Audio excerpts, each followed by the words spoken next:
보통 예수님께서 십자가에서 돌아가셨을 때 남기셨던 말씀을 마지막 말씀이라고 생각하는 경향이 있습니다. 하지만 그렇지 않습니다. 예수님은 십자가에서 죽으시고 3일 만에 부활하시죠. 그리고 부활 이후에 40일 동안 이 땅에 계시면서 주님을 따랐던 제자들과 그리고 다른 사람들을 만나시고 직접 자신의 모습을 몸소 보여주시면서 주님이 남기셨던 말씀이 있습니다. 사실 여러분, 예수님을 따랐던 많은 사람들에게 예수님이 돌아가셨다는 사실은 좌절이고 실망이었을 겁니다. 그렇기 때문에 예수님이 죽으시고 난 이후에 분명히 제자들을 포함한 많은 예수님을 따랐던 사람들은 이제 그들이 어떻게 살아야 될지 너무도 막막하고 막연했을 거라고 생각이 됩니다. 그러나 주님은 부활하셨지요. 그리고 그들에게 나타나셔서 분명히 그들을 향해서 하셨던 말씀이 있었습니다. 이런 의미가 아닐까요? 이제 막막하고 그리고 막연하게만 여겨졌던 그들의 삶에 어떻게 살아야 되는지 그리고 무엇을 위해 살아야 되는지에 관해 부활하신 주님께서 직접 그들에게 말씀해 주신 것이라고 생각되어집니다. 그러므로 여러분, 예수님께서 공생의 사역 동안 하셨던 많은 말씀들도 물론 중요합니다. 주님의 말씀이기 때문에 그 어느 것 하나 중요하지 않은 건 없을 것입니다. 그러나 주님께서 부활하시고 난 이후에 그를 따랐던 사람들에게 하셨던 이 말씀은 더더욱 그들의 삶에 있어서 중요한 의미를 가진다고 생각이 되어집니다. 그래서 우리가 지금까지 계속해서 부활하신 주님께서 주님을 따랐던 사람들에게 나타나셨다 하셨던 말씀, 그 말씀을 계속해서 나누고 있습니다. 오늘 우리가 그 세 번째 말씀을 함께 나누려고 하는데요. 오늘 본문의 배경은 이렇습니다. 여러분 13절을 보시게 되면 그날에 그들 중 둘이 예루살렘에서 25里되는 엠마오라 하는 마을로 가면서 이렇게 시작합니다. 오늘 본문의 내용이 그날에 이렇게 시작합니다. 여기서 그날이라고 하는 말은 24장 1절 안식 후 첫날 새벽, 바로 안식 후 첫날을 말합니다. 다시 말하면 예수님께서 죽으신 지 3일째 되던 날, 그리고 이날은 분명히 예수님께서 죽음의 권세를 이기시고 부활하신 그 날입니다. 그러니까 예수님께서 부활하신 그날이었습니다.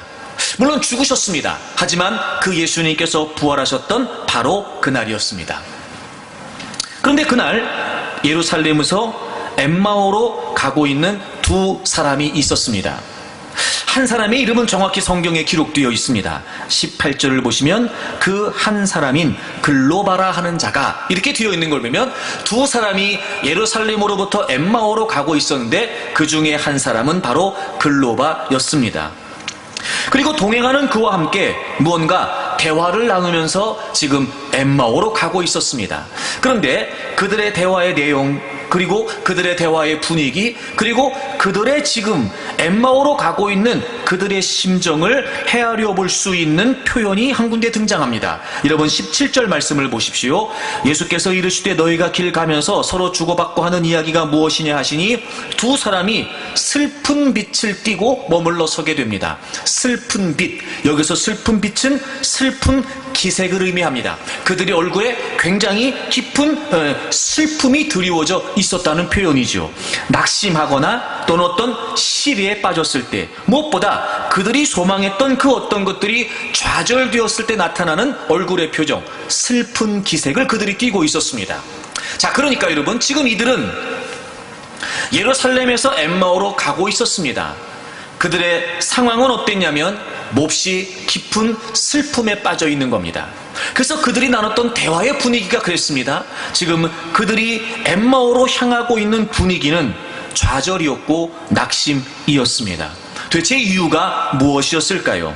그들이 가고 있는 그 길에 예수님께서 동행하고 계셨습니다. 여러분 15절을 보시겠습니다.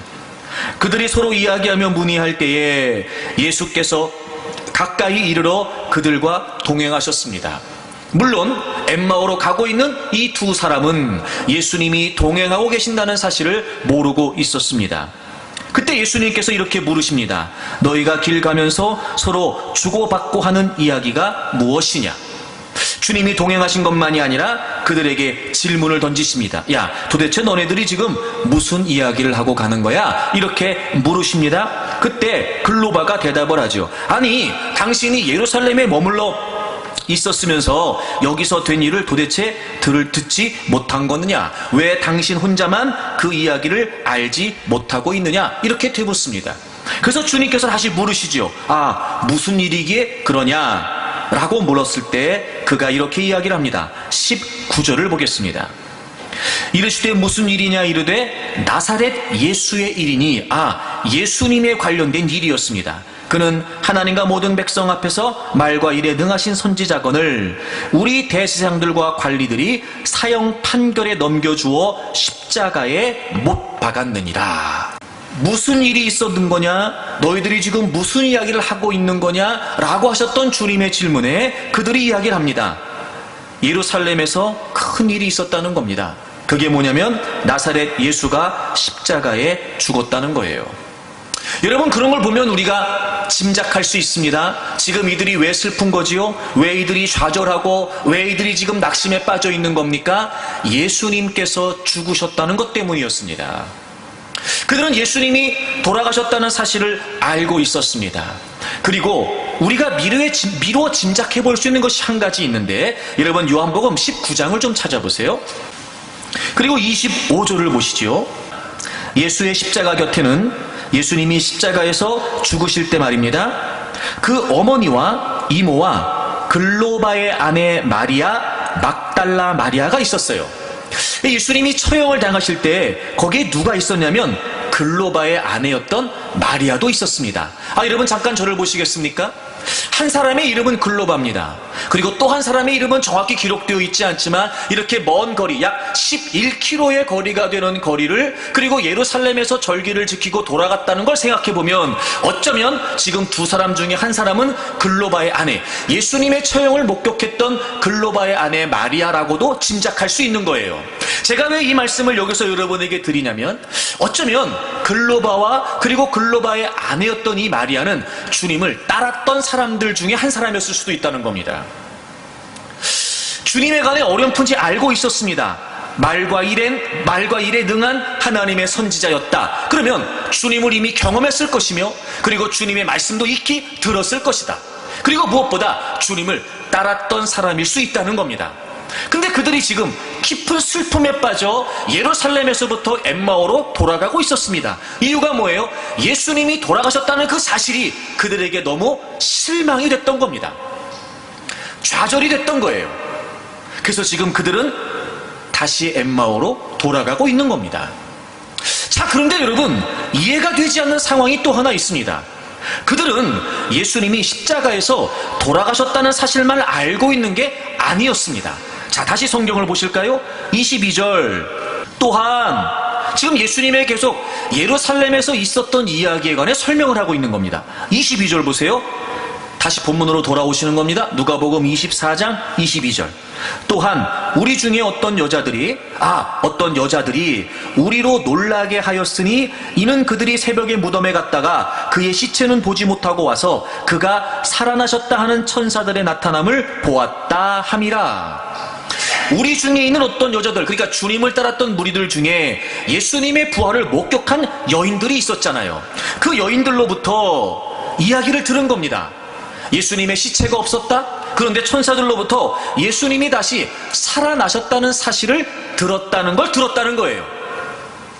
여러분, 지금 엠마오로 가고 있는 이 두 사람은 예수님이 십자가에서 죽은 것만 알고 있는 것이 아니라 예수님이 십자가에서 다시 부활하셨다는 소식을 들었던 겁니다. 뿐만 아니라 그 여인들만이 아니라 24절, 또 우리와 함께 한 중에 두어 사람이 무덤에 가 과연 여자들이 말한 바와 같음을 보았으나, 여러분 우리가 지난주에 요한복음 20장의 말씀을 살펴봤는데 그때 막달라 마리아가 무덤에 예수님의 시신이 없어진 것을 알고 제자들을 찾아갑니다. 베드로와 또 한 제자. 그래서 베드로와 또 한 제자가 예수님의 무덤으로 와서 예수님의 시신이 없어진 것을 확인하고 집으로 돌아갔단 말이에요. 이 장면은 바로 그 이야기를 설명하는 겁니다. 그러니까 그 제자들도 예수님의 무덤에 가서 여자들이 말한 바와 같음을, 즉 예수님의 시신이 없었고 예수님이 부활하셨다라고 하는 것을 그들도 봤다는 겁니다.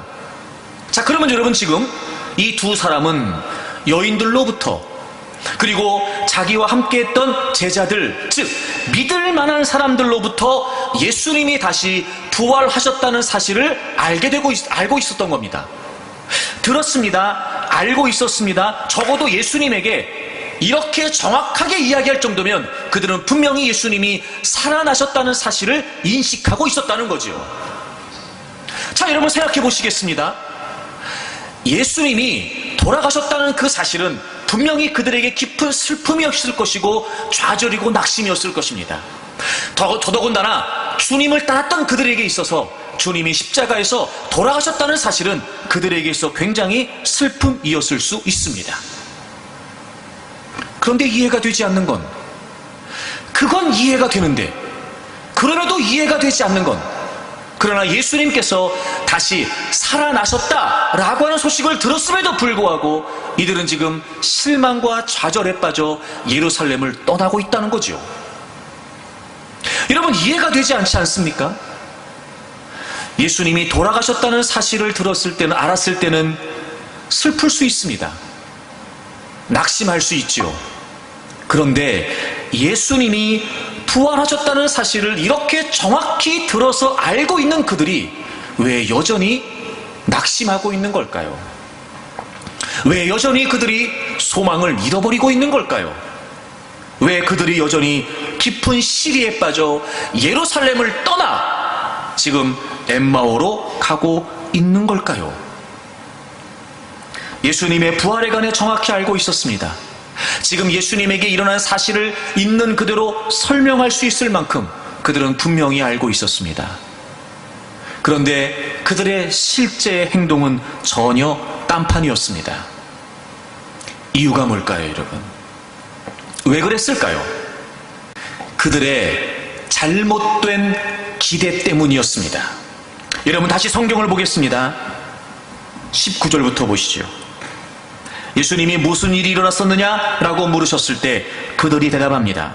나사렛 예수의 일이니 그는 하나님과 모든 백성 앞에서 말과 일에 능한 선지자이거늘 우리 대제사장들과 관리들이 사형 판결에 넘겨주어 십자가에 못 박았느니라. 그 다음 보세요. 우리 21절을 다 같이 읽겠습니다. 21절입니다. 시작. 우리는 이 사람이 이스라엘을 속량할 자라고 바랐노라. 이뿐 아니라 이 일이 일어난 지가 사흘째요. 아멘. 우리는, 자기들 얘기하는 거예요. 우리는 이 사람이 이스라엘을 속량할 자라고 바랐다, 기대했다는 거예요. 이스라엘을 속량할 자라고 기대했다는 거예요. 여러분, 여기서 이스라엘 속량한다라고 하는 말은 우리가 예수님을 이해하고 믿고 있는 것처럼 모든 죄에서 우리를 구원하신 메시아로 생각했던 것이 아니라 그들에게 있어서 예수 그리스도에게 어떤 기대가 있었냐면 그들이 앞절에서 얘기했던 것처럼 말과 일에 능한 하나님의 선지자로서 이 땅에 와서 지금 로마의 지배를 받고 있는 그들을 정치적으로 그리고 국가적으로 해방해 주기를 기대했다는 겁니다. 이스라엘의 해방을 이끌어줄 수 있는 자신들의 정치적인 민족적인 지도자로만 생각을 하고 있었던 겁니다. 여러분, 그들은 잘못된 기대를 하고 있었던 겁니다. 지금 그들이 슬퍼했던 이유는 단순히 주님이 돌아가셔서가 아니었습니다. 그들이 지금 슬퍼하고 낙심하고 있는 이유는 그들이 바랐던 그 기대, 예수님이 정치적으로 자신들을 로마에서 해방해주고 국가적으로 자신들을 해방해줄 수 있는, 그래서 이스라엘이 해방되는 것만을 기대하고 있었던 겁니다. 그런데 지금 그들의 기대가 무너져 버렸습니다. 그들의 기대가 송두리째 사라져 버렸습니다. 예수님이 부활하셨다는 소식을 들었음에도 불구하고 여전히 그들이 그걸 기대하고 바랐다라고 얘기하는 걸 보면 안타깝지만 그럼에도 그들은 예수님을 바로 알고 있지 못했던 것이었습니다. 주님의 죽음 때문이 아니라 자신들의 기대가 이루어지지 않았기 때문에 그들은 지금 슬픈 시리에 빠져 있었던 겁니다. 그리고 그들은 얘기합니다. 예수님이 죽으시고 부활하시고 이 일이 일어난 지가 사흘째 됐다는 겁니다. 예수님이 죽으신 지가 사흘째가 됐다는 겁니다. 즉 3일이 지났는데도 어떤 일도 벌어지지 않았다는 겁니다. 여러분, 이상하지 않습니까? 3일째가 되는 날 주님이 부활하셨습니다. 그리고 그들은 그 소식을 들었습니다. 만약에 그들의 기대가 주님이었다면 그들은 지금 기뻐해야 될 일이지요. 그런데 3일이나 됐습니다. 주님이 죽으신 지 말이죠. 근데 자기들이 원하는 일은 여전히 일어나고 있지 않다는 겁니다. 이스라엘이 해방된다거나 로마의 압제로부터 벗어나게 되었다거나 그런 일이 벌어지지 않고 있다는 겁니다. 지금 그들은 잘못된 기대를 하고 있었던 겁니다. 다시 말해, 그들이 주님을 따랐을지 모르나, 그들이 주님의 곁에 있었을지 모르나, 그들이 주님의 말씀을 듣고 그들이 주님의 능력의 현장에 동참했을지는 모르나 전혀 그들에게는 주님 그분에 대한 관심은 없었습니다. 이 정도의 선지자라면, 이 정도의 능력이라면 우리가 그토록 기대하고 바라고 있었던 다시 다윗의 왕조를 회복하는 이스라엘의 회복이 일어날 수 있겠구나, 자신의 기대만을 갖고 있었던 겁니다. 그러니 여러분, 너무도 안타깝지요. 부활하신 주님의 소식을 들었습니다. 부활하신 주님이 지금 자신들과 동행하고 있습니다. 부활하신 주님과 대화를 하고 있습니다. 너무도 아이러니한 것은 그 부활하신 주님에게 예수님이 부활했다는 이야기를 지금 전하고 있습니다. 여전히 그들은 실망과 좌절에 빠져 있습니다. 여러분, 믿음과 기대는 다릅니다. 그래서 주님이 말씀하십니다. 25절입니다. 이르시되 미련하고 미련하고. 여러분, 여기서 미련하다는 말은 바보 같다 이런 뜻입니다. 여기서 미련하다는 말은 깨닫지 못한다, 무지하다 이런 뜻입니다. 그리고 마음에 더디 믿는 자들이요, 마음에 더디 믿는 자들이요, 이건 주님의 탄식이 담겨 있습니다. 우리 성경에 빠져 있는데 원래 원문에 보면 오라고 하는 감탄사가 있어요. 즉 주님이 탄식으로 지금 이 말씀을 하시는 겁니다. 더디 믿는다 말이에요. 즉 믿지 않는다는 말입니다.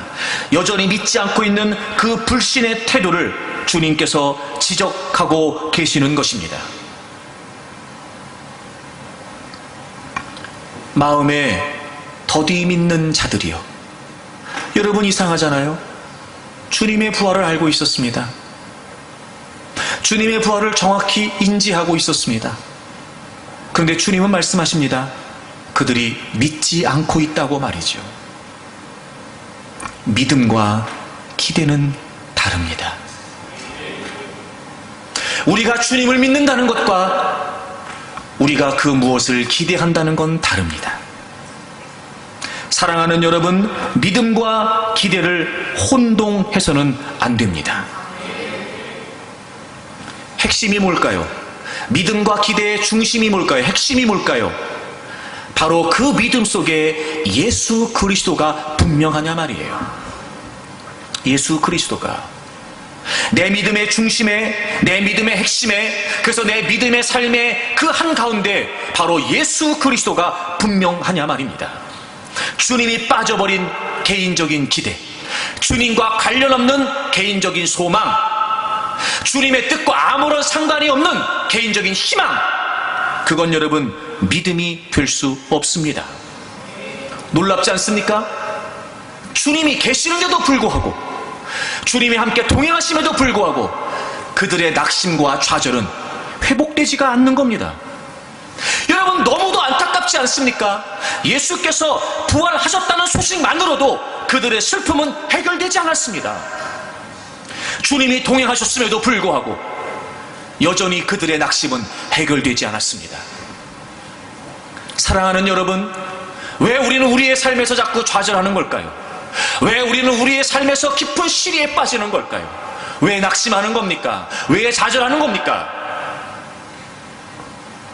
우리는 지금 믿음을 갖고 있는 것이 아니라 잘못된 기대만 쫓고 있는 겁니다. 주님이 탄식하십니다. 주님이 안타까워하십니다. 오! 더디 믿는 자들이요, 더디 믿는 자들이요. 좀 전에 설명을 드렸습니다. 글로바와 글로바의 아내에 관해. 그들은 주님을 따랐던 사람이었습니다. 얼마나 주님을 향한 열심이 있었으면 주님이 처형되시는 그 자리에 그 곁을 지키고 있었을까요? 주님이 부활하셨다는 소식도 들었습니다. 믿을 만한 사람들로부터 들었습니다. 그들은 정확히 인식하고 있었습니다. 그런데 안타깝습니다. 그들이 지금 낙심하고 실망하고 시리에 빠져있는 상태에 관해 주님은 이렇게 말씀하시는 겁니다. 너희들이 믿지 않고 있다고 말이죠. 안 믿는 거였습니다. 불신이었습니다. 사랑하는 여러분, 살펴보십시오. 왜 실망하는 겁니까? 왜 좌절하는 겁니까? 과연 우리가 늘 그렇게 믿음이라고 외칠 때마다 그 중심에 예수 그리스도가 분명했냐 말이에요. 혹시나 우리는 이 엠마오로 가는 두 사람이 주님을 향해 그릇된 기대를 갖고 있었던 것처럼 우리 역시 그런 건 아니었을까요? 주님을 거부하는 건 아닙니다. 그리고 주님을 떠나려고 하는 생각도 아닙니다. 그러나 정작 그 주님에게는 관심이 없습니다. 그리고 우리는 우리의 기대만 키워갈 뿐이지요. 그리고 마침 이런저런 상황과 형편 때문에 우리의 기대가 원하는 대로 이루어지지 않으면 우리는 좌절과 실망에 빠지는 겁니다. 또 말씀드립니다. 믿음과 기대는 다릅니다. 그래서 여러분, 우리는 믿는다라고 말할 때마다 더 정확히 표현하면 믿음의 내용이 무엇인지를 확실하게 해야 됩니다. 도대체 우리가 뭘 믿는 거지? 내가 뭘 믿는 걸까? 내 믿음의 핵심은, 내 믿음의 중심은 과연 무엇일까? 여러분, 우리의 믿음의 중심에 예수 그리스도가 분명해야 그것이 진정한 믿음이 될 수 있습니다. 요한일서 5장을 좀 찾아보겠습니다. 요한일서 5장 9절을 좀 보시죠. 만일 우리가 사람들의 증언을 받을진대 하나님의 증거는 더욱 크도다. 우리가 사람들의 여러 많은 증언들을 통해서라도 하나님을 믿을 수 있다면 더 확실한 증거가 뭐냐면 하나님의 증거라는 거예요. 우리가 하나님을 믿을 수 있도록 하나님은 그 어떤 것보다 우월한 더욱 큰 하나님의 증거를 우리에게 주셨단 말이죠. 그게 뭐지요? 하나님의 증거는 이것이니 그의 아들에 대하여 증언하신 것이니라.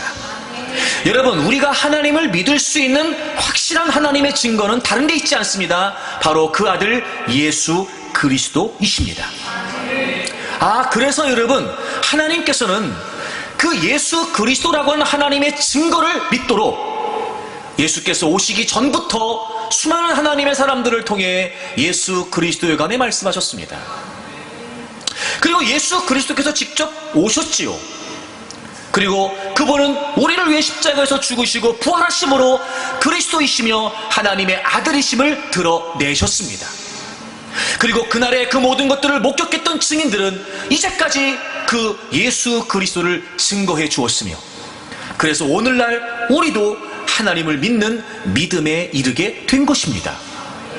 하나님의 확실한 증거, 믿음의 분명한 내용은 다른 데 있지 않습니다. 바로 하나님의 아들 예수 그리스도이십니다. 그래서 여러분 10절을 보세요. 하나님의 아들을 믿는 자는 자기 안에 증거가 있답니다. 여러분, 참 저는 성경을 볼 때마다 참 기가 막힌 표현이다 이런 생각이 들어요. 자, 여러분 9절에서 하나님의 증거는 하나님의 아들이라고 그랬잖아요. 그렇죠? 그러니까 하나님의 아들을 믿는 자는 자기 안에 증거가 있단 말이에요.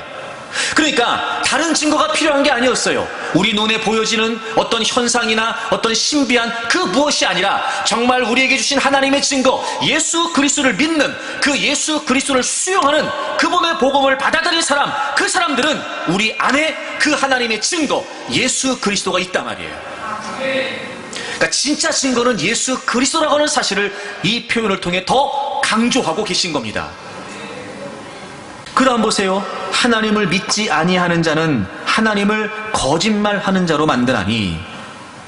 왜 하나님을 믿지 않는 자가 하나님을 거짓말하는 자로 만드는 것이냐? 이는 그 이유가 뭐냐면 하나님께서 그 아들에 대하여 증언하신 증거를 믿지 아니하였음이니라. 여러분, 그러니까 하나님을 믿지 않는 건 하나님을 거짓말하는 거예요. 하나님을 거짓말하는 자로 만드는 거예요. 왜냐하면 하나님은 하나님을 믿을 수 있도록 하나님의 증거이신 예수 그리스도에 관해 우리에게 보여주셨거든요. 알려주셨거든요. 그러니까 그 증거를 믿지 않는 건 하나님을 믿지 않는 거예요. 그 증거를 믿지 않는다는 건 하나님을 거짓말쟁이로 만드는 거예요. 여러분, 그러니까 하나님을 믿는 것과 하나님의 아들을 믿는 것과 하나님의 증거를 믿는 건 다 동일한 내용이었어요. 동일한 내용이었어요. 하나님의 아들을 믿는 것과 하나님의 증거를 믿는 건 동일한 거였습니다. 그것이 곧 하나님을 믿는 것이었습니다. 그러므로 하나님의 증거인 하나님의 아들을 믿지 않는 것은 하나님을 믿지 않는 것입니다. 그러나 그 아들 예수 그리스도를 믿는 것은 하나님의 증거를 우리가 받아들인 게 되는 것이고, 그 하나님의 증거 예수 그리스도께서 우리 안에 거하심으로 우리는 우리 안에 그 하나님의 증거를 소유하게 된 겁니다. 믿음의 핵심은 예수 그리스도를 믿는 것입니다. 여러분, 그 예수 그리스도가 이렇게 우리에게 나타나셨지요. 6절을 보겠습니다. 6절. 이는 물과 피로 임하신 이심이 곧 예수 그리스도시라. 물로만이 아니요 물과 피로 임하셨다. 여러분, 예수 그리스도를 설명하면서 물과 피로 임하셨다고 설명하고 있습니다. 여러분, 여기서 물과 피로 임하셨다는 이 두 가지 의미가 중요합니다. 여러분, 물로 임하셨다는 말은 바로 예수 그리스도께서 침례를 받으셨던 그 사건을 말합니다. 마가복음에도 누가복음에도 예수님이 침례 요한으로부터 침례를 받으셨다라고 하는 기사가 기록되어 있습니다. 그건 역사적인 사실이지요. 그리고 그 예수 그리스도께서 침례를 받으셨을 때 하나님의 음성이 들렸습니다. 이는 내 사랑하는 아들이다. 이런 표현 말이죠. 그러니까 여러분, 예수님이 물로 임하셨다는 건 무슨 표현이에요? 바로 그분이 하나님의 아들이시라는 겁니다. 하나님의 아들이시라는 거예요. 그러니까 예수 그리스도는 누구십니까? 하나님의 아들이십니다. 그 다음에 그분은 뭐로 임하셨다고요? 피로 임하셨습니다. 여러분, 대부분 짐작을 하실 것입니다. 바로 그 예수 그리스도께서 우리의 모든 죄를 위해 십자가에서 피 흘려 주셨습니다. 여러분, 그분 우리의 모든 죄를 담당하시는 희생제물, 대속의 제물이 되어 주셨습니다. 그러므로 그분은 우리의 죄를 감당하실 수 있는 유일한 구세주가 되십니다. 여러분, 그 예수 그리스도가 물과 피로 임했다라고 하는 표현은 무슨 표현이에요? 그분이 하나님의 아들이시며 우리의 구세주가 되신다는 거예요. 그리고 증언하는 이는 성령이시니, 그리고 그 예수 그리스도가 물과 피로 임하신 하나님의 아들이시며 그리고 우리의 구세주가 되신다는 것을 증언하시는 분이 누구세요? 성령님이십니다. 성령님이세요. 그러므로 하나님의 아들을 믿는 것이 하나님을 믿는 것이고, 그것이 하나님의 증거를 믿는 것이다. 그래서 여러분, 믿음은 예수 그리스도를 누구라고 고백하느냐에 대한 문제였어요. 믿음의 핵심은 바로 믿음의 내용, 예수 그리스도가 누구이신지를 고백하고 믿는 것에 대한 문제였습니다. 제가 왜 이토록 여러분에게 긴 시간 예수에 관해, 하나님의 증거에 관해, 믿음에 관해 말씀을 드리냐면 믿음과 기대는 다르기 때문입니다. 물론 기대할 수 있습니다. 우리가 원하는 바도 하나님께 아뢰일 수 있습니다. 물론 우리가 기대하는 것을 하나님께 요청할 수 있습니다. 그럼요. 저는 여러분 그것 자체를 잘못된 것이라고 말씀드리는 게 아닙니다. 오해하지 마십시오.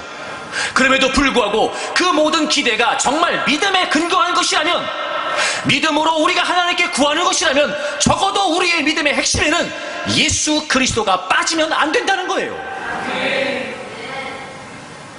물과 피로 임하신 예수 그리스도, 그분이 우리가 하나님을 믿을 수 있는 하나님의 확실한 증거이기 때문에 그렇습니다. 그래서 우리는 믿음이라고 말할 때마다 우리의 믿음의 대상이 되시는 그 예수 그리스도를 향한 분명한 고백이 중요합니다. 여러분, 왜 하나님께서 예수 그리스도를 하나님 자신을 믿을 수 있는 증거로 확실한 증거로, 더욱 큰 증거로 우리에게 주신 걸까요? 여러분, 요한복음 1장을 찾아보세요. 요한복음 1장을 찾으셨죠? 자, 1장 18절. 여러분, 다 같이 읽겠습니다. 1장 18절 우리 다 같이 읽겠습니다. 시작. 본래 하나님을 본 사람이 없으되 아버지 품속에 있는 독생하신 하나님이 나타내셨느니라. 아멘. 여러분, 본래 하나님을 본 사람이 없어요. 본래, 원래부터. 그러니까 결코 하나님은 하나님 자신에 관해 사람에게 보이신 적이 없으세요. 특별히 여기서 하나님이라고 하는 이 표현 앞에 관사가 없어요. 그러니까 이게 무슨 표현이야? 헬라어에서 명사가 관사 없이 사용되는 건 어떤 용법이냐면 그 대상의 본성을 의미합니다. 본성 그 자체. 그래서 관사가 없이 그냥 하나님이에요. 그러니까 하나님은 하나님 자신의 본성을 그 누구에게도 보여주신 적이 없어요. 다시 말해, 인간은 그 누구도 하나님을 우리의 눈으로 보거나 확인할 수 있는 사람이 없단 말이에요. 물론 여러분, 구약에 모세가 하나님을 배웠다 이런 표현 나오지만 그건 하나님을 직접적으로 본 것이 아니라 하나님의 뒷모습만 봤어요. 뒷모습만. 그러므로 하나님은 하나님 자신의 본성을, 하나님 자신에 관해 그 누구에게도 드러내신 적이 없단 말이에요. 그러니까 우리는 하나님을 볼 수 없단 말이에요. 근데 우리가 어떻게 하나님을 믿어요? 그래서 하나님께서 아버지 품속에 있는 독생하신 하나님이 나타내셨다는 거예요. 본래 하나님을 본 사람은 아무도 없는데 그 하나님이 나타내셨다. 이 나타내셨다는 말이 무슨 말이냐면 드러내셨다 이런 뜻이에요.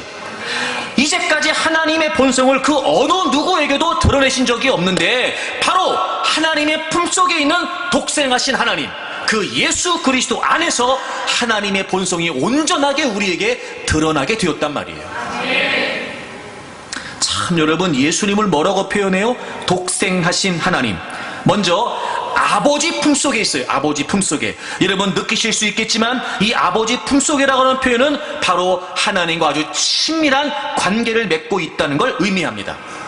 여러분, 요한복음 14장 10절에 보면 주님이 이렇게 말씀하세요. 아버지가 내 안에, 내가 아버지 안에 있다, 이렇게 말씀하세요. 하나님과 예수님은 한 분이시라는 표현이죠. 그러니까 이 품속에 있다라고 하는 표현은 바로 그렇게 하나님과 예수님 사이에 완벽한 일체를 갖고 있다는 거예요. 그리고 그분은 독생하신 하나님, 유일하신 아들이란 말이에요. 유일하신 아들. 근데 그분이 이 땅에 오셨잖아요. 그러니까 예수 그리스도는 아까 우리가 말씀을 찾아본 것처럼 예수 그리스도는 하나님의 아들이시고 그분은 구세주이시란 말이죠. 바로 그 예수 그리스도를 통해서 하나님은 하나님 자신의 본성을 그대로 드러내셨단 말이에요. 그래서 여러분, 요한복음 14장을 가보세요. 요한복음 14장 8절을 보시면 빌립이 이르되 주여 아버지를 우리에게 보여주옵소서 그리하면 족하겠나이다. 빌립이 예수님 하나님을 좀 보여주세요. 그러면 좋겠습니다 라고 얘기했더니 9절 예수님 이렇게 말씀하세요. 예수께서 이르시되 빌립아 내가 이렇게 오래 너희와 함께 있으되 네가 나를 알지 못하느냐. 나를 본 자는 아버지를 보았거늘 어찌하여 아버지를 보이라 하느냐. 주님이 말씀하세요. 아버지를 보게 해달라는 빌립에게 말씀하십니다. 야, 너가 나를 그렇게 몰라? 아직도 모르냐? 나를 지금까지 그렇게 봐왔으면서 어찌 아버지를 보여달라고 하느냐? 이게 무슨 말이에요? 주님이 하나님이시라는 거예요. 그러면 여러분, 하나님 자신의 본성이 예수 그리스도를 통해 온전히 드러나게 되었다면 예수 그리스도가 아니고서는, 예수 그리스도를 믿는 게 아니고서는 우린 하나님을 믿을 수 없단 말이에요.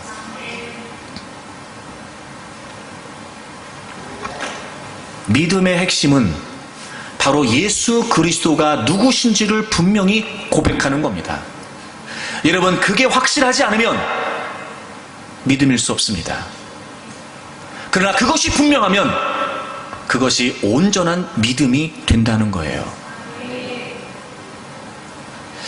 저는 우리가 우리의 삶에서 믿음으로 살 때마다 다른 무엇보다 예수 그리스도가 우리의 믿음의, 우리의 삶의 중심이 되시기를 바랍니다. 그걸 놓쳐버리면 우리는 믿음이라고 말하면서 여전히 우리의 기대에만 가득 차버리게 되는 겁니다. 그래서 엠마오로 가는 그 두 사람이 자신의 잘못된 기대 때문에 엄청난 결과를 초래하죠. 동행하시는 주님도 알아보지 못합니다. 분명히 예수님이 부활하셨다는 소식을 들었지만 그들은 여전히 슬픔과 시리에 빠져버리게 되지요. 믿지 않았던 겁니다. 그런데 그들에게 놀라운 변화가 일어나게 됩니다. 여러분, 그들이 어떻게 해서 이제 믿지 못했던 상황에서 예수 그리스도를 믿는 확신에 이르게 되었을까요? 자, 여러분 다시 본문으로 돌아가겠습니다. 누가복음 24장을 펴세요. 물론 이렇게 누구는 말할 수 있을 겁니다. 예수님이 직접 나타나지 않으셨냐? 이렇게 말할 수 있겠지요. 물론 그 말은 큰 틀에서 틀린 말은 아닙니다. 하지만 그 말은 정확하지 않을 수도 있습니다. 왜냐하면 지금 그들 앞에 나타나신 예수님 분명히 계셨습니다. 그런데도 그들은 믿지 못했습니다. 예수님과 동행했습니다. 예수님과 대화도 했습니다. 그런데 한동안 그들은 예수님을 알아보지 못했습니다. 그랬던 그들이 확신을 갖게 됩니다. 누가복음 24장 27절을 보겠습니다. 예수님께서 그들에게 마음에 더디 믿는 자들이요 이렇게 탄식하시면서 27절 이에 모세와 모든 선지자의 글로 시작하여 모든 성경에 쓴 바 자기에 관한 것을 자세히 설명하시니라. 아멘.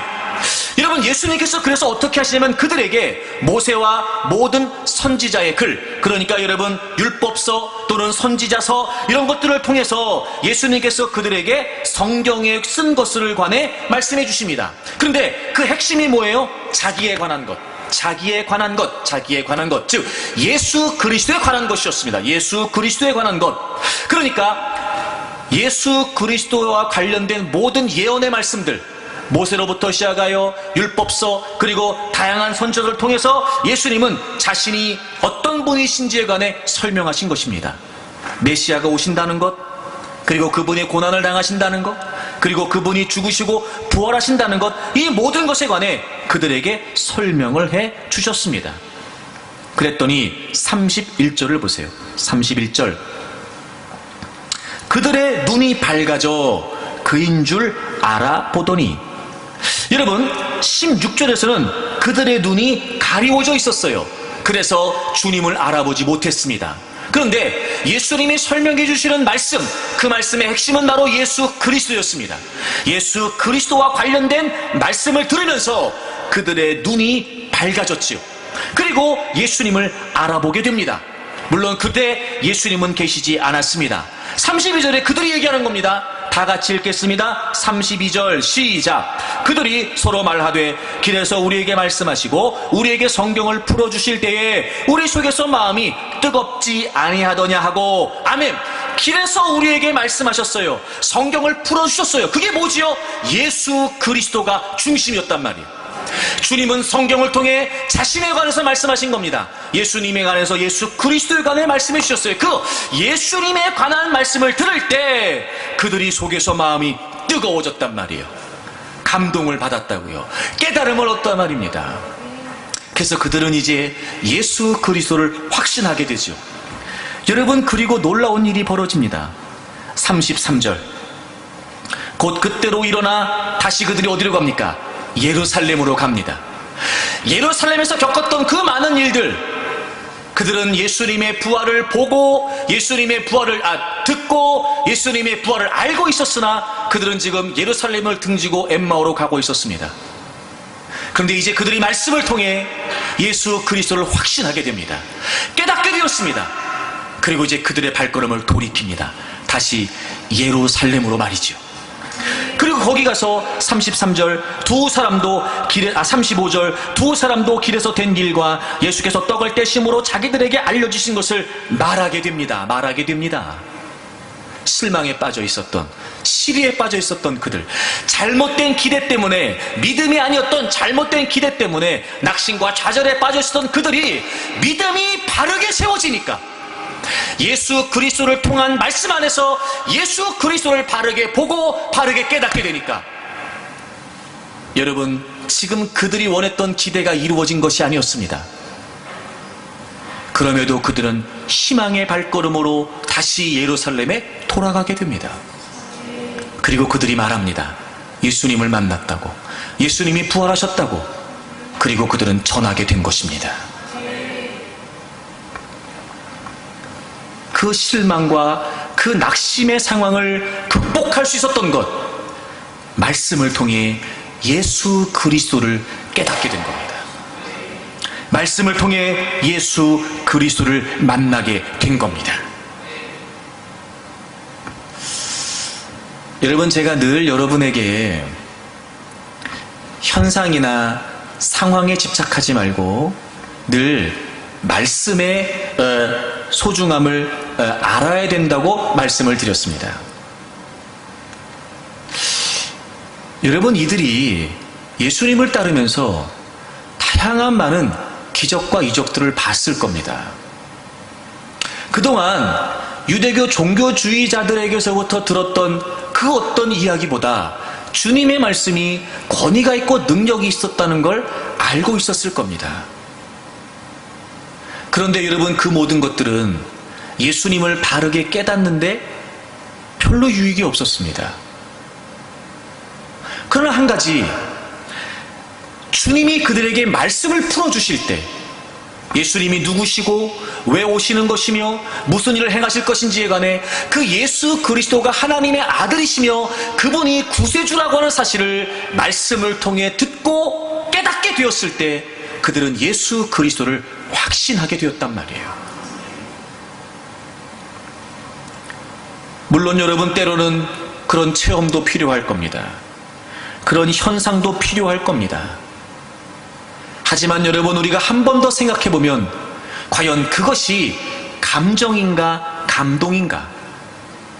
과연 그것이 우리의 감정을 움직이는 것인가? 아니면 우리의 존재를 움직이는 감동이 되는 것인가? 여러분, 생각해 볼 필요가 있습니다. 그 모든 현상들이, 우리가 보는 그 모든 신비한 일들이, 우리가 체험했다라고 말하는 그 모든 상황들이 우리의 존재로 움직이는 감동에 도움이 된다는 건 인정하겠습니다. 어느 정도. 하지만 그것이 곧 우리의 존재로 움직이고 예수 그리스도를 확신케 하는 본질은 될 수 없단 말이에요. 확실한 건 하나님의 호흡으로 기록된, 그래서 성령님께서 역사하시는 이 하나님의 말씀이 아니고서는 우리가 예수 그리스도를 바르게 깨달을 수 없단 말이에요. 왜냐하면 이 말씀이 곧 예수 그리스도이시며 이 말씀이 곧 예수 그리스도와 관련된 것이기 때문에 그렇습니다. 요한복음 20장을 찾아보실까요? 요한복음 20장 31절을 다 같이 읽겠습니다. 오직 이것을 기록함은 너희로 예수께서 하나님의 아들 그리스도이심을 믿게 하려 함이요 또 너희로 믿고 그 이름을 힘입어 생명을 얻게 하려 함이니라. 아멘.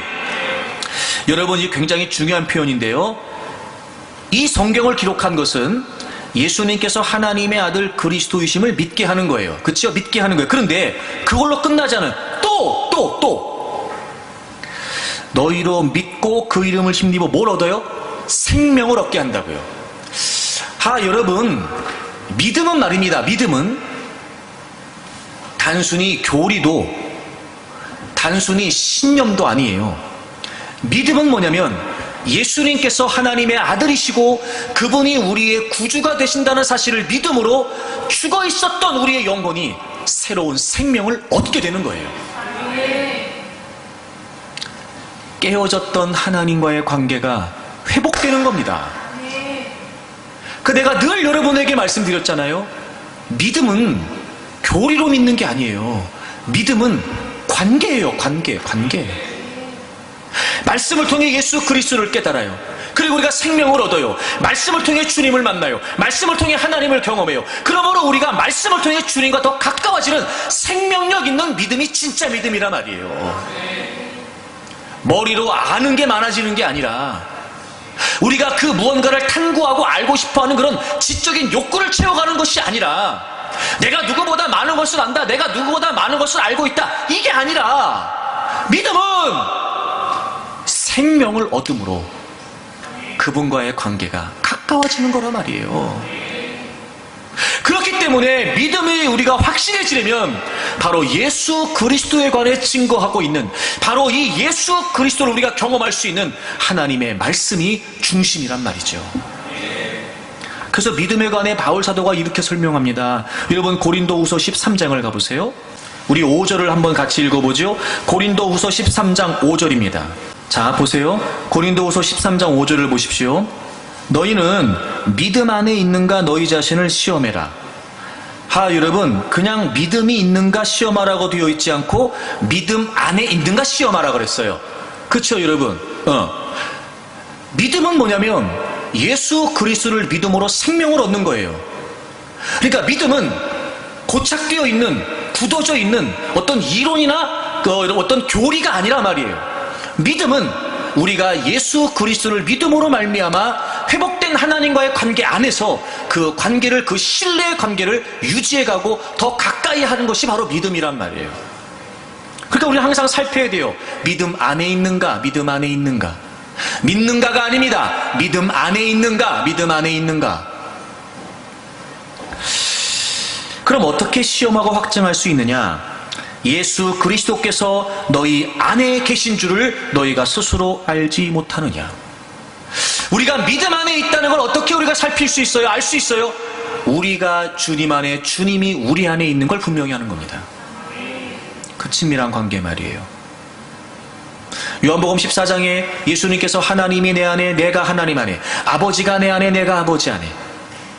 여러분, 요한복음 15장에서 주님께서 너희가 내 안에, 내가 너희 안에. 믿음은 하나님과 우리 사이의 관계란 말이에요. 믿느냐 안 믿느냐, 이건 무슨 말이죠? 믿음 안에 있느냐, 믿음 밖에 있느냐예요. 그래서 여러분, 예수 그리스도께서 너희 안에 계신 줄을 너희가 알지 못하느냐? 그 다음 보세요. 그렇지 않으면 너희는 뭐래요? 버림받은 자래요. 예수 그리스도께서 내 안에 계신 것을 분명히 하지 않으면, 주님이 내 안에, 내가 주님 안에, 이 관계적인 신뢰의 관계의 믿음이 아니면, 연합된, 일치된 이 친밀한 관계가 아니면 버림받은 거래요. 믿음 밖에 있는 거라고요, 여러분. 요한복음 15장을 가보시겠습니까? 4절을 보세요. 내 안에 거하라, 나도 너희 안에 거하리라. 여러분, 지금 안에 거한다 계속 나오죠. 여러분, 이 말은 바로 예수 그리스도와 우리가 유기적인, 생명적인, 영속적인 친밀한 관계가 이루어졌다는 걸 의미해요. 안에 거한다, 이런 표현 다 관계적인 표현이죠. 그러면서 포도나무와 가지로 주님과 우리 사이의 관계를 비유하십니다. 6절을 보세요. 사람이 내 안에 거하지 아니하면 가지처럼 밖에 버려진 거라는 거예요. 포도나무와 가지로 비유하시면서 우리와 주님이 우리 안에, 우리가 주님 안에, 이 관계가 분명하지 않은 건 마치 가지가 나무에서 떨어져 나간 것처럼 버려진 것과 똑같다는 거예요. 그리스도께서 너희 안에 계신 줄을 확신해라. 그렇지 않으면 버려진 자다. 마치 가지가 포도나무에서 떨어져 나간 것처럼 우리가 주님 안에, 주님이 우리 안에 거하지 않는 건 뭐예요? 버려진 거예요. 근데 그 관계 속의 중심이 뭐예요? 7절, 너희가 내 안에 거하고 내 말이 너희 안에 거하면. 주님과 우리 사이의 관계를 우리가 어떻게 확인할 수 있어요? 확신할 수 있어요? 말씀으로요. 주님이 우리 안에 거하신다는 건 무슨 말이죠? 말씀이 우리 안에 거하시는 거예요. 우리가 주님 안에, 주님이 우리 안에 있다는 건 무슨 말씀이시죠? 우리가 말씀 안에 있다는 거예요. 말씀대로 생각하고, 말씀대로 살고, 말씀을 따르고, 말씀을 쫓고. 여러분, 우리가 진짜 믿음 안에 있는지를 어떻게 알아요? 말씀으로 알아요. 그럼 만약에 우리가 말씀으로 살지 않는다면 우린 버려진 거예요. 믿음 안에 있는 게 아니라고요. 믿음 밖에 있는 거라고요. 그래서 우리가 온전한 믿음이 되려면, 예수 그리스도가 분명해지려면 하나님의 말씀밖에는 방법이 없어요. 그래서 제가 지난주에도 설명을 드렸습니다만, 하나님과 우리 사이의 관계는 우리와 말씀과의 관계예요. 주님 안에 있다는 게 무슨 말이에요? 말씀 안에 있다는 거예요. 주님이 우리 안에 계신다는 게 무슨 말씀이시죠? 말씀이 우리 안에 있다는 거예요. 그럼 우리가 말씀 안에 있지 않다는 건 말씀 밖에 있다는 거예요. 그럼 믿음 안에 있는 거예요? 믿음 밖에 있는 거예요. 믿음 밖에 있는 게 뭐예요? 버려진 거예요. 그러므로 우리는 기대가 아니라 믿음이 되려면 반드시 하나님의 말씀을 통해 우린 주님을 더 분명히 해야 됩니다. 말씀은 주님을 만나는 거예요. 말씀은 주님을 경험하는 겁니다. 그게 감동이라고요. 감정과 감동은 다릅니다. 그래서 말씀을 통해 자꾸 주님을 경험해야, 우리가 말씀 안에 있어야, 말씀대로 생각해야, 말씀을 따라 살아야 그것이 진짜 믿음이란 말이에요. 성경에 안타까운 많은 상황들이 나오는데 그 중에 하나가 뭐냐면, 저는 제 개인적인 사견을 전제로 저는 사울에 관련된 내용이 참 안타깝다고 생각이 돼요. 하나님께서 사울을 이스라엘의 첫 번째 왕으로 세우십니다. 여러분, 첫 번째 그 나라에 하나님이 왕으로 세우셨다는 건 어마어마한 하나님의 기회이고 축복이었어요. 그런데 놀라운 건 사울이 변질됩니다. 결정적으로 하나님께로부터 사울이 버림받게 된 계기가 사무엘상 15장에 나와요. 여러분, 사무엘상 15장을 가보세요. 사무엘상 15장을 가보겠습니다. 하나님께서 사무엘을 통해 사울 왕에게 명령하십니다. 15장 3절에 보시면, 지금 가서 아말렉을 쳐라. 그들의 모든 소유를 남기지 말고 진멸하되 남녀 소와 젖먹는 아이와 우양과 낙타와 나귀를 죽이라 하셨나이다 하니, 그러니까 이 하나님 말씀은 다 진멸하라는 거예요. 그러니까 하나도 남김없이 다 죽이라는 거였어요. 그게 하나님의 명령이었어요. 자, 그러면 사울이 정말 하나님을 믿는 사람이라면 어떻게 하면 되는 거죠? 믿음 안에 있으려면 어떻게 하면 되는 거예요? 하나님 말씀대로 아말렉을 다 진멸하면 되는 거예요. 근데 사울이 그렇게 안 했어요. 이런 8절부터 보겠습니다. 아말렉 사람의 왕 아각을 사로잡고, 아하, 여러분, 왕을 사로잡았다는 걸 보면 이긴 거예요, 진 거예요? 이긴 겁니다. 그렇죠? 전쟁에서 이겼어요. 칼날로 그의 모든 백성을 진멸합니다. 그런데 9절에 보세요. 사울과 백성이 아각과 그의 양과 소의 가장 좋은 것, 기름진 것과 어린 양과 모든 좋은 것, 그건 남겼어요. 진멸하기를 즐겨하지 않았다고요. 그리고 가치 없고 하찮은 것은 진멸했어요. 여러분 보세요. 하나님은 다 진멸하는 거예요. 다, 전부 다. 근데 지금 전부 다라고 말씀하신 하나님의 말씀 안에 있지 않고 사울은 나름대로 자기가 판단해요. 좋은 거, 나쁜 거, 귀한 거, 덜 귀한 거, 소중한 거, 하찮은 거. 아니요, 하나님은 다. 이미 하나님의 명령은 다였어요. 근데 이미 하나님이 명령하신 것과 달리 사울은 좋은 거, 나쁜 거, 선한 거, 좋은, 나쁜 거, 가치 있는 거, 가치 없는 거, 자기가 구분합니다. 그리고 다 진멸하라고 하신 하나님의 말씀을 지키지 않아요. 하나님의 말씀 안에 있지 않았습니다. 여러분, 그건 믿음이 아니라고요. 10절을 보세요. 여호와의 말씀이 사무엘에게 임하니라 이르시되 내가 사울을 왕으로 세운 것을 후회하신답니다. 왜 하나님이 그러셨을까? 이유가, 그 다음 보세요. 그가 돌이켜서 나를 따르지 않았고 내 명령을 행하지 않았다는 거예요. 돌이켰다. 여러분, 사울이 하나님을 돌이켰답니다. 무슨 말이에요? 사울이 하나님을 떠났다고요. 하나님의 말씀대로 하지 않았어요. 일부 순종했습니다. 하나님은 그게 아니었어요. 하나님의 말씀을 다 진멸하라 그랬어요. 그건 곧 하나님의 말씀 안에 있는 게 아니었어요. 그건 곧 하나님을 믿는 게 아니었다고요. 이 사건에 관해 하나님의 평가가 뭡니까? 사울이 나를 떠났다는 거예요. 여러분, 우리의 생각과 하나님의 생각이 다르죠. 사울이 하나님을 떠났다는 거예요. 그래서 여러분 16장 1절을 가보시겠어요? 여호와께서 사무엘에게 이르시되 내가 이미 사울을 뭐 했다고요? 버렸다고요. 이런 믿음 안에 있지 않은 건, 믿음 안에 없는 건 뭐라고요? 버려진 거라고요. 가지가 나무에 붙어 있지 않는 건 버려진 거예요. 주님이 내 안에, 내가 주님 안에, 말씀으로 주님과의 관계가 분명하지 않은 거, 믿음 밖에 있는 거예요. 그거 버려진 거예요. 정말 가슴 아픈 건 전쟁에서 이겼어요. 그런데 버려졌어요. 믿음과 기대는 다르다고요, 여러분. 이들이 이기면서 와, 하나님이 이기셨습니다. 하나님을 찬양했겠지요. 왕을 잡아왔어요. 많은 전리품들을 끌고 옵니다. 하나님이 이기하셨습니다 얘기하겠지요. 근데 이 모든 역사는 하나님과 관련이 없어요. 하나님의 평가는 사울이 나를 떠났다는 거. 믿음 밖에 있다고요.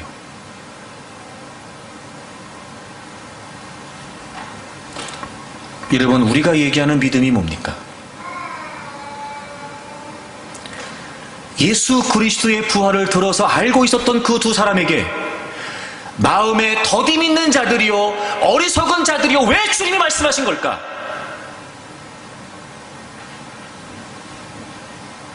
예수 그리스도가 분명하지 않았던 거예요. 우리는 말씀을 통해 예수 그리스도를 분명히 알 수 있습니다. 아니, 말씀을 통해서만 우린 주님 안에 있을 수 있습니다. 그것이 아니라면 믿음이 아닙니다. 그것이 아니라면 믿음 밖에 있는 것입니다. 이제부터 여러분, 믿는다라고 말할 때마다 믿음 안에 있는가 살펴야 됩니다. 내가 그래서 예수 그리스도가 더 분명한가? 말씀을 통해 주님과 가까워지고 있는가? 말씀으로 주님을 존재적으로 깨닫고 있는가? 경험하고 있는가? 만나고 있는가? 여러분, 우리가 지금 이렇게 말씀을 듣잖아요. 이건 듣는 게 아니에요. 말씀, 주님을 만나는 겁니다. 그러니까 중심을 다해야 된다는 겁니다. 그러니까 존재적으로 하나님 앞에 나와야 된다는 거지요. 말씀은 귀로 듣는 게 아닙니다. 말씀은 가슴으로 듣고 영으로 듣는 거예요. 그렇지 않으면 우린 말씀 안에 있는 게 아니에요. 그게 아니라면 우리는 주님 안에 있는 게 아니었습니다. 우리가 죽으심을 모르나요? 우리가 부활을 모릅니까? 우리가 십자가를 몰라요? 알잖아요. 믿음과 기대는 다르다고요.